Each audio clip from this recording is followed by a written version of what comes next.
AC কামরায় bedsheet ব্যাগে ঢুকিয়ে নেওয়ার অভিযোগ। বিজেপি আইনজীবীর নেতা ভিডিও ভাইরাল।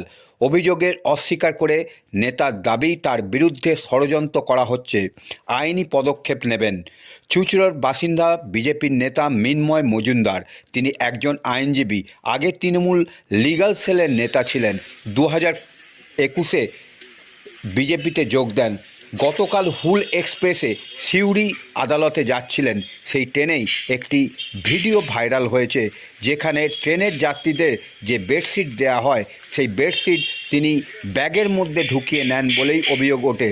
আর এই নিয়েই তৃণমূল হুগলি জেলা শ্রীরামপুর সাংগঠনিক জেলা সভাপতি অরিন্দম গুই বলেন, চিন্তা করুন, একজন বিজেপি নেতা আইনজীবী বেডশিট ঢুকিয়ে ধরা পড়েছে, তাহলে বিজেপি ক্ষমতায় এলে কি করবে।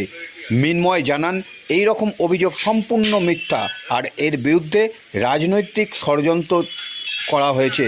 তিনি আইনি পদক্ষেপ নেবেন বলেই আমাদের জানান।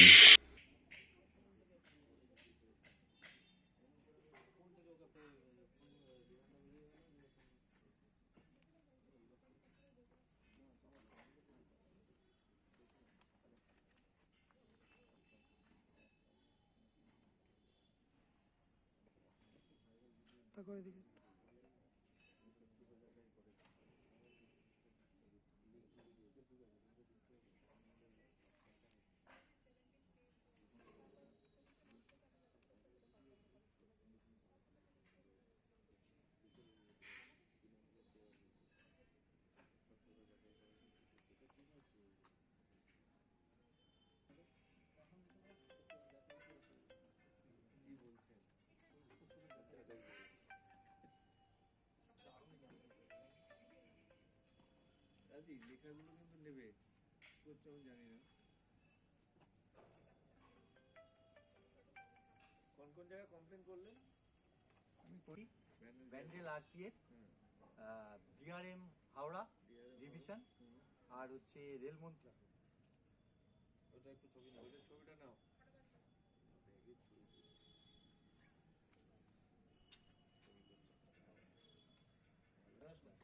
ভোরবেলা যাওয়া ভোরবেলা তোমার আরো ডকুমেন্টস নিয়ে ওই 30 বিঘা জমিটা নিয়ে একবারে হাউস ঢুকবে মনে হয় নাকি? হ্যাঁ, হাউস বড় ক্যামেরা পাঠাবে। হ্যাঁ, বললাম দেওয়ার জন্য।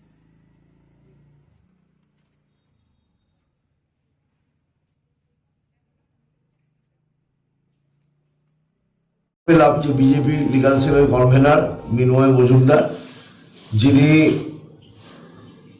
আজকে কোনো এক ট্রেনে সেখানে চাদর চুরি করতে গিয়ে ধরা পড়েছে। তাহলে চিন্তা করুন, তিনি একজন পেশায় আইনজীবী, তিনি ন্যায় দেন, তিনি বিচার করেন, মানুষকে ভালো রাখার চেষ্টা করেন, আর সেখানে চুরি করছে। এটা বিজেপির এটা ধর্ম, বিজেপির এটা কর্ম। বিজেপির নেতারা এখনও তারা ক্ষমতায় আসেনি, এখনই তারা শুরু করে দিয়েছে এই চুরি।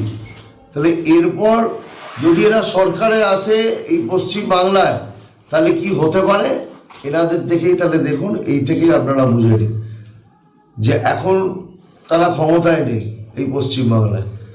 এখনই তারা চুরি করছে। কোথায় কি সম্পত্তি চুরি করছে? সরকারি সম্পত্তি। কার? কেন্দ্রীয় সরকারের। কোথাকার? ট্রেনের। কাজে এ থেকেই বোঝা যায় যে একজন শিক্ষিত মানুষ যে ন্যায়ের বিচার করেন, সেই চুরির দায়ে ধরা পড়ছে। তাহলে এই থেকেই বোঝা যাচ্ছে যে বিজেপির ক্ষমতায় এলে বিজেপি কী করবে পশ্চিমবাংলায়। এখনও বলছি মানুষদের সতর্ক হতে, তারা সতর্ক হন। এই ধরনের মানুষরাই বিজেপিতে থাকে।